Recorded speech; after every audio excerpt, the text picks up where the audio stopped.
کی کیوں ان کا احترام کرے یا کیوں ان کا شکر گزار ہو؟ کوئی وجہ ایک ایسی ہونی چاہیے کہ جس کی بنیاد پر ہمارا ان سے احترام کا رشتہ قائم ہو۔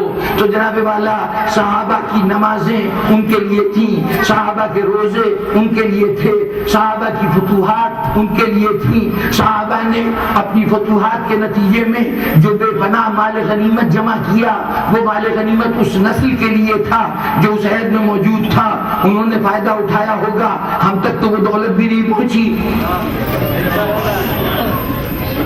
ہمارا ان کا کیا تعلق؟ آئیے اگر کسی اور کے پاس میں بنیادی طور پر میرا طریقہ کار جو رہا ہے اگر اس کا تجزیہ کیا جائے تو آپ یہ دیکھیں گے کہ میں شخصیات کو زیر بحث بعد میں لاتا ہوں، پہلے اصول طے کرتا ہوں۔ دیانت کا تقاضا یہ ہے کہ ہمارے سامنے اصول ہونے چاہیے، اس کے بعد دیکھیے کہ کون سی شخصیت اس اصول پر پوری اترتی ہے۔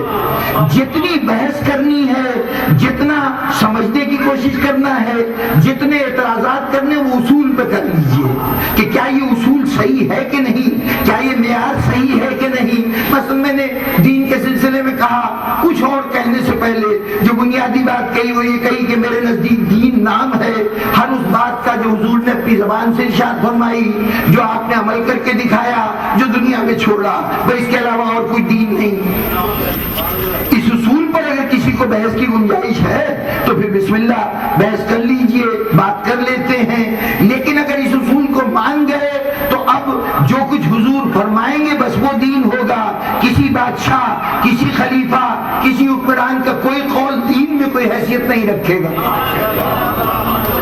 جی تو اب اسی طریقے سے ہمیں کوئی اصول تلاش کرنا چاہیے، اور دیانت کی بات یہ ہے کہ یہ تو شخصیتوں کے بحث میں الجھا دینا در حقیقت اس ملوکیت کا نتیجہ تھا، یہ اس تاریخ کا نتیجہ تھا جو دین بننے کی کوشش کر رہا تھا، بجائے اس کے کہ مسلمان اصول کو سامنے رکھ کر چیزوں کو پرکھتے اور اس کے مطابق کھرے کھوٹے کا فیصلہ کرتے، وہ افراد کے تذکروں میں الجھ گئے، گویا نان ایشوز کو ایشوز بنا دیا گیا اور ایشوز کو سرے سے نگاہوں سے اوجھل کر دیا گیا۔ آئیے ہم دیکھیں کہ وہ جماعت جو حضور کے عہد میں موجود تھی، جس نے حضور کی زبان سے دین کو سنا ہے، جس نے اپنی نگاہوں سے دین کو پروان چڑھتے دیکھا ہے، اس جماعت سے ہماری کیا توقعات وابستہ ہیں؟ ہمیں وہ کیا دے سکتے تھے؟ اور پھر دیکھیے کہ اگر وہ اصول اپنی جگہ پہ صحیح ہے تو پھر سوچا جائے کہ انہوں نے یہ دیا یا نہیں دیا۔ شاید میرا پیمانہ ذرا اجنبی ہو آپ لوگوں کے لیے، لیکن ذرا غور فرمائیے کہ آج حضور سے ہمارا 1400 سال کا فاصلہ ہے۔ حضور دنیا میں تشریف لائے، دین کا پیغام دیتے رہے، کان تھے جو یہ آوازیں سن رہے تھے، نگاہیں تھیں جو اس عمل کو دیکھ رہی تھیں، ہاتھ تھے جو رسول کے دیے ہوئے کو وصول کر رہے تھے، کچھ افراد تو تھے نا، وہ جماعت جو یہ سب کچھ لے رہی تھی حضور سے براہ راست، جس جماعت کو ہم کہتے ہیں صحابہ کرام، یہی جماعت ہے نا، صحابہ وہی تھے نا جنہوں نے حالت ایمان میں حضور کو دیکھا، تو حضور جس طریقے سے دین دے رہے ہیں، جو بھی ان کے ذرائع ہیں دین دینے کے، اس سے براہ راست ریسیپینٹس جو تھے وہ صحابہ کرام تھے۔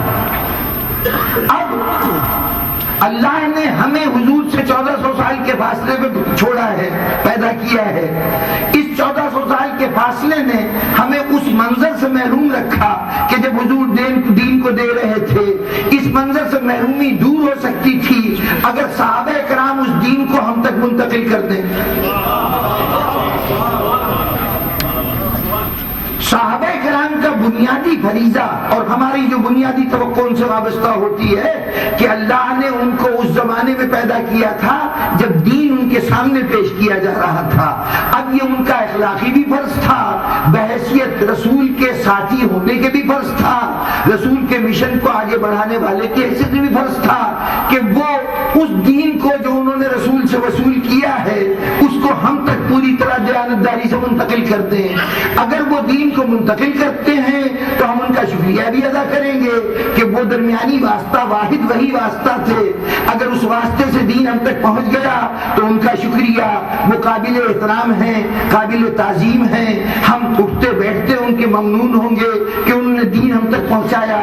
لیکن اگر انہوں نے دین نہیں پہنچایا تو یہ سمجھ لیجئے کہ ان کا اس عہد میں ہونا ان کے لیے جرم کی حیثیت اختیار کر جائے گا. اللہ نے ان کو اس دور میں پیدا اس لیے کیا ہے. دیکھیے اگر یہ بات صرف میں کہتا تو میرے قیاس کی بنیاد پر آپ اس کو کہہ سکتے تھے کہ ہمیں یہ قبول نہیں یا ہمیں قبول ہے، اپنی اپنی مرضی تھی. لیکن حضور کا اپنا اسٹائل کیا تھا، وہ خود بات کیسے کرتے تھے. خم غدیر میں جب خطبہ دینے کے لیے کھڑے ہوئے ہیں، اعلان کرنے کے لیے کھڑے ہوئے ہیں، تو آپ نے ابتدا میں ایک جملہ ارشاد فرمایا کہ جو میری بات کو سن رہا ہے یہ اس کی ذمہ داری ہے کہ ان لوگوں تک بھی پہنچا دے جنہوں نے یہ بات نہیں سنی.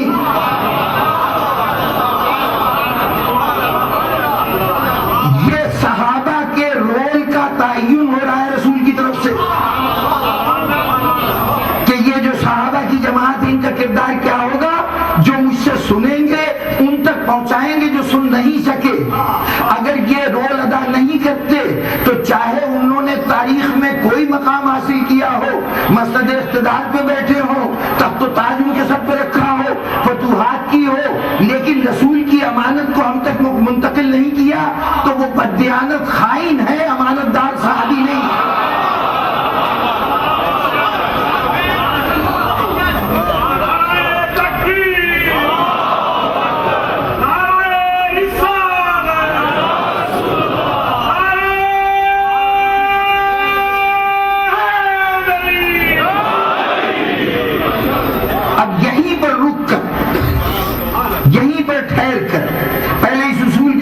فیصلہ کر لیجئے کہ اصول صحیح ہے کہ نہیں، کہ ہمیں صحابہ سے جو بنیادی ہماری ریکوائرمنٹ ہے، یہ جو آج 1400 سال بعد آنے والے انسان ہیں، یا ہمارے وہ بزرگ جو اس وقت موجود نہیں تھے، یا وہ نسلیں جو ہمارے بعد آئیں گی، ان سب کو صحابہ کرام سے ایک ہی ڈیمانڈ ہے کہ اللہ نے تمہیں اس عہد میں پیدا کیا تھا جب تمہیں دین تمہارے سامنے تھا.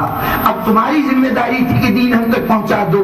جس نے پہنچایا ہے وہ ہماری نگاہوں میں قابل احترام صحابی ہے، اور جس نے نہیں پہنچایا ہے، کوتاہی کی ہے، ہم اس کو کوئی مقام اور حیثیت دینے کو تیار نہیں. بڑا عابد ہوگا، بڑا زاہد ہوگا، وہ جانے، اللہ جانے، اس کی عبادتیں جانے. ہمارے لیے اس کی اہمیت اسی وقت ہوگی جب اس نے دین ہم تک منتقل کیا ہوگا. اس اصول سے اتفاق ہے. اگر اتفاق ہے تو پھر اس کے بعد ہم تاریخ کے مختلف اجزاء کا جائزہ لے سکتے ہیں. ہم دیکھ سکتے ہیں کہ دین ہم تک کیسے پہنچا، کس نے منتقل کیا، یہ اس وقت دیکھا جائے گا. لیکن پہلے طے کر لیجئے کہ یہ اصول اپنے طور پر درست ہے کہ نہیں، کہ صحابہ سے ہمیں اور کچھ نہیں چاہیے. ان کے کارنامے ان کو مبارک، اللہ اس کا اجر دے، ان کو انعام دے، ان کو منصب و مقام عطا کرے. ہماری ذات سے ان کا صرف اتنا تعلق ہے کہ وہ اللہ کے دین کو ہم تک پہنچا دیں. دین کیا ہے؟ اب اگر اصول درست ہے تو میں آگے چلوں. دین کیا ہے؟ جو کچھ اللہ کے رسول نے کہا، جو رسول نے کیا، جو رسول نے چھوڑا، یہی دین ہے نا. تو دین پہنچانے کا مطلب کیا ہوگا کہ جو رسول نے کہا ہے وہ ہم تک پہنچ جائے، جو رسول نے کیا ہے ہم تک پہنچ جائے، جو رسول نے چھوڑا ہے وہ ہم تک پہنچ جائے. جو کچھ رسول نے کہا، کیا یا چھوڑا ہے، اس کا دوسرا ایک ون ورڈ اس کے لیے استعمال ہوتا ہے سنت. حضور کے کہے ہوئے کا نام بھی سنت ہے، کیے ہوئے کا نام بھی سنت ہے، اور جو کچھ چھوڑا ہے اس کا نام بھی سنت ہے. اس سنت کہیے، حدیث کہیے، قول رسول، فعل رسول، یہ سب حدیث ہے. جب یہ معلوم ہو کہ حضور نے فلاں موقع پہ یہ کام کیا تھا، زبان سے کچھ بھی نہ کہا ہو، تو وہ کام بھی سنت کی حیثیت رکھتا ہے، حدیث کی حیثیت رکھتا ہے. اس حدیث کو ہم تک پہنچنا تھا، اس سنت کو ہم تک پہنچنا تھا. افضلیت میں صحابہ میں سب سے بلند مقام حضرت ابو بکر رضی اللہ تعالیٰ عنہ کا.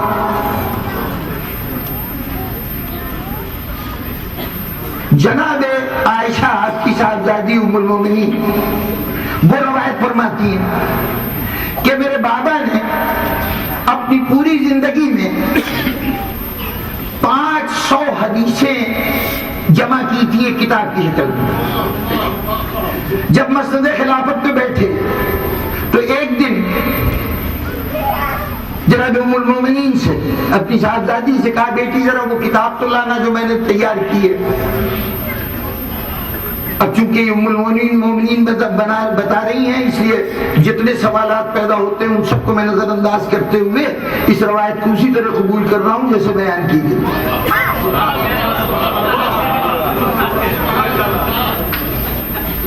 وہ 500 حدیثیں جو جمع کی گئی تھی وہ حضرت ابو بکر کے پاس لائی گئی.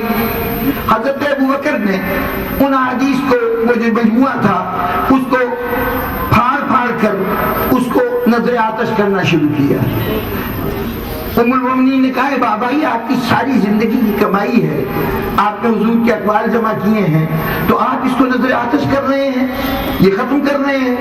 کہا بیٹی بات یہ ہے کہ ہو سکتا ہے کہ کہیں حضور نے کچھ اور کہا ہو اور میں نے کوئی لفظ غلطی سے کچھ اور سمجھ کر درج کر لیا ہو. اگر ایک لفظ بھی میں نے غلط جمع کیا ہے تو میں قیامت کے دن نبی اکرم کو کیا جواب دوں گا کہ تم نے یہ غلط کیوں لکھا, اس لیے بہتر یہ ہے کہ میں اس کو ختم کر دوں. جناب والا اگر حضرت ابوبکر جیسی محترم شخصیت جس کے متعلق ہمیں تاریخ نے یہ دعویٰ کر کے بتایا کہ یہ سب سے پہلے ایمان لانے والے میں تھے اور حضور کے ساتھ ہر مرحلوں میں رہے, جہاں کوئی نہیں تھا اس غار میں بھی حضرت ابوبکر ساتھ تھے, آخری مرحلوں تک حضرت ابوبکر کا ساتھ تھا, اتنا جید صحابی, حضور سے اتنی قربت رکھنے والا صحابی, وہ زندگی میں 500 رسول کے اقوال جمع کرتا ہے, یعنی دین کے 500 نقطے جمع کرتا ہے. 500 احادیث میں جتنا دین تھا وہ دین جمع کرتا ہے اور اس پورے کو ضائع کر دیتا ہے. وجہ کچھ بھی ہو, آج ہم پوچھنے کو تیار ہیں کہ اگر آپ نے بھی دین نہیں پہنچایا تو اب دین کہاں سے آئے گا؟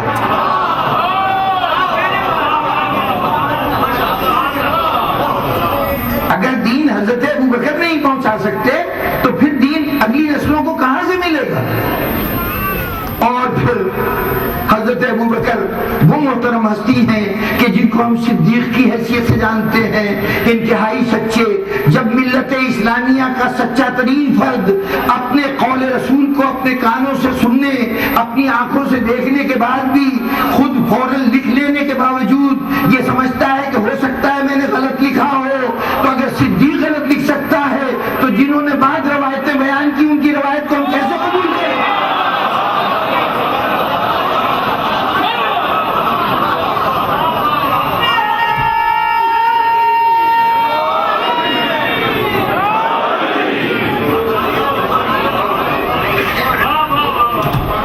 شخصیت ہے ابن ملیکہ, وہ روایت کرتے ہیں کہ ایک دن حضرت ابوبکر خطبہ دے رہے تھے اور اس خطبے میں فرمایا کہ میں یہ دیکھتا ہوں کہ تم لوگ آج قول رسول کے متعلق آپس میں جھگڑا کرتے ہو کہ حضور نے یہ کہا تھا اور کوئی کہتا ہے نہیں یہ کہا تھا.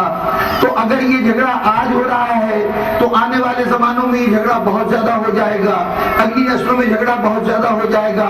اس لیے قول رسول بیان نہ کیا کرو, ہمارے اور تمہارے درمیان اللہ کی کتاب موجود ہے اور اسی کتاب کے اوپر اکتفا کیا کرو. اب میں سوال یہ کرتا ہوں کہ جب دین اللہ کے رسول کا کہا ہوا ہے, کیا ہوا ہے, چھوڑا ہوا ہے, اگر اس کہے ہوئے کو آپ نے روک دیا کہ لوگوں میں اختلاف ہے, آپ اس عہد میں ہوتے ہوئے ہر رسول کے قول کی گواہی دینے کی صلاحیت رکھتے ہوئے اگر آپ یہ نہیں فیصلہ کرتے کہ کون سا قول رسول تھا اور کون سا نہیں تھا, تو بعد میں جن لوگوں نے رسول کی زیارت نہیں کی, رسول سے قول نہیں سنا, وہ بتائیے کسی قول کو کیسے قبول کریں گے؟ دین کو تو اسی دن مشکوک بنا دیا گیا جس دن کہا گیا کہ قول رسول جو ہم تک پہنچا ہے اس کے متعلق آپس میں اختلاف ہے، اگلی نسلیں مزید اختلاف کریں گی، تو اب گویا دوسرے لفظوں میں آئندہ حدیث کی بنیاد پہ کوئی بات نہ کی جائے. بات واضح نہیں ہوئی.